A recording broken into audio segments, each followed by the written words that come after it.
Hi students, I'm going to complete a quick screencast for you that you can use to help you with the citations of your sources. The first thing I want you to know is your teacher is going to ask you to create an annotated bibliography or a works cited page. The most important thing that you can have at the top of each one of your entries is the source information. The purpose of a citation is for your teacher to be able to go back to the source that you have used, find that magazine, find the book, find the journal to make sure that your information was quoted accurately. We're going to start by going to ezbib.com.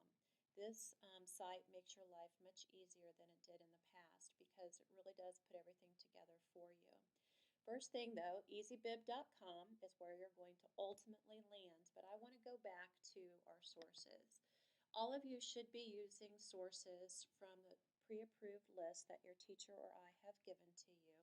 And that pre-approved list is where you have found all of your resource materials, whether it be magazines, news articles, or scholarly journals. You have already read those articles, you've already summarized those articles, and you have already completed the CRAP test. Now the final step is to create the citation. So how are you going to do that? So here is the actual source that I'm going to use. I'm going to pretend that this is the source I've already read, summarized, and completed the CRAP test with. Now I'm going to go to ezbib.com to create my citation. The first thing that I want you to notice is down here in this blue box you'll see what says website, book, newspaper, journal, database are all 59 options. These are the things that I have used to access my sources, okay, and I'm going to look at those in a minute. The second thing is in the blue box. We have MLA documentation, APA, and Chicago Turabian. If you have had a dual credit class with Mrs. Sherrard, you will have used the Turabian citation box.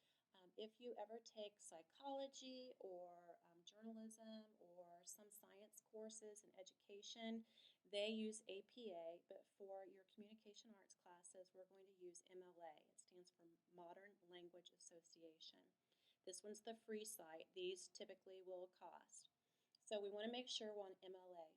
From MLA then, we're going to choose the genre of the source. And genre simply is, what is it? Is it a magazine? Was it a journal? Was it a newspaper article? And if you aren't sure, you need to look it up. So let's go back to my source. Here's my source, and right underneath the title, it says this is from Today's Christian Woman. I'm not sure what Today's Christian Woman is, so I'm going to do a Google search and find out.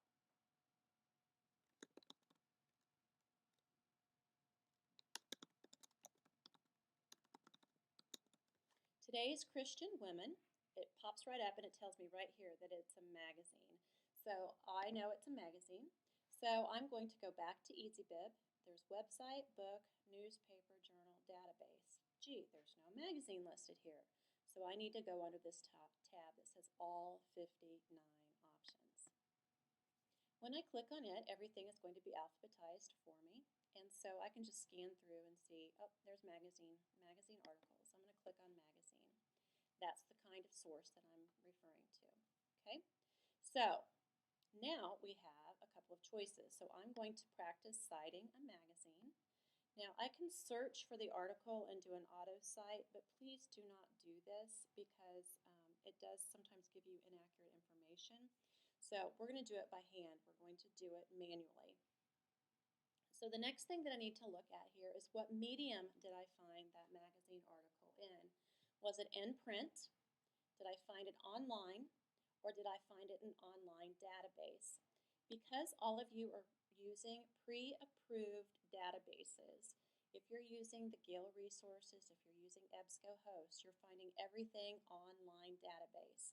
If I had found it in an actual magazine that I had in my hand, I would go to in print. If I had done a search just for that magazine online, I could find it there, but this is an online database. So I'm going to type now either the magazine article, the editorial, or the review. Now I know this is a magazine article, so I'm going to say it's a magazine article. It wasn't a review and it wasn't an editorial. It's a magazine article, and what was the title of that article? I'm going to come back here and I'm going to copy it. Mom, am I fat? Interesting sounding piece, isn't it? And when you do that, make sure there's no punctuation there. Who were the contributors? Who was the author? Who was the editor? And you can choose author, editor, compiler, or translator, and all of them will say. Now, what's interesting is some of you will find articles that don't have an author. If there isn't an author here, and if you look at mine, it says the title, here's the magazine, when it was published. There is no author listed at all. You're going to skip that. Don't enter anything. If there had been someone there who was listed as an author, I would leave this as author and type their first name. And if their middle name was stated, put their middle initial. If it's not, you skip it, then last name. The suffix is like if they were a doctor or a junior or something's added to the end of their name. Like on mine, it'll say MA because I have a master's. But don't worry about that. If there's nothing listed, then skip it. What's the magazine title? Well, let's go back and see what that title was. Today's Christian Woman.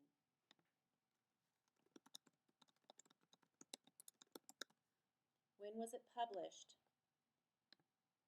September 2001. There is no day, so I'm skipping that. I'm going to go to September 2001. Remember, if something is not listed, you simply skip over it. What page does it actually start and end on? Well, this doesn't really have any pages, so I don't have any pages to list. Remember, if there's nothing there, you skip it. What database did I use to access it? Here's how I know.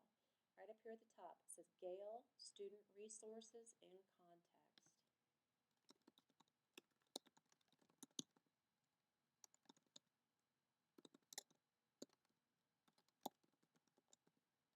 When did I access it? Today's date is the 5th of March, 2013. That's the date that I looked at it. And what's the URL? The URL is this information at the top of the screen. I'm going to copy and paste.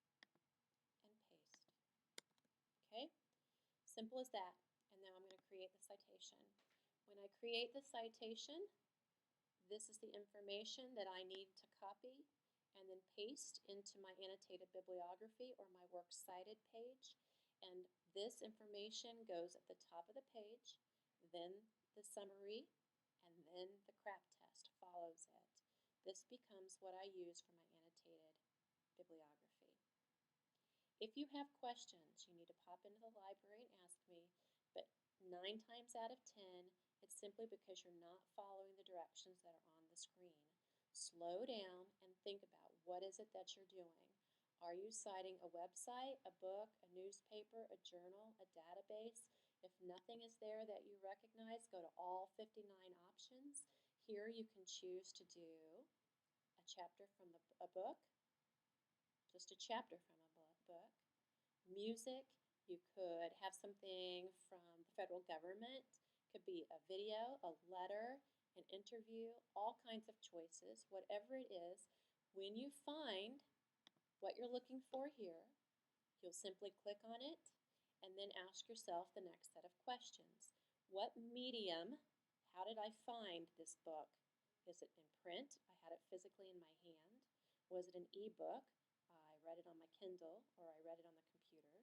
Was it an online database because you went to Gale Research or EBSCOhost and found it? Or was it in some other format and you can choose? Then you think, am I citing the whole book or am I citing a chapter or just the introduction or the preface? Who wrote this or who contributed to the publication of this book? Was it an author, an editor, a compiler, or a translator? Think about that. If there are multiples, you can add another contributor here. Source and advanced information about it.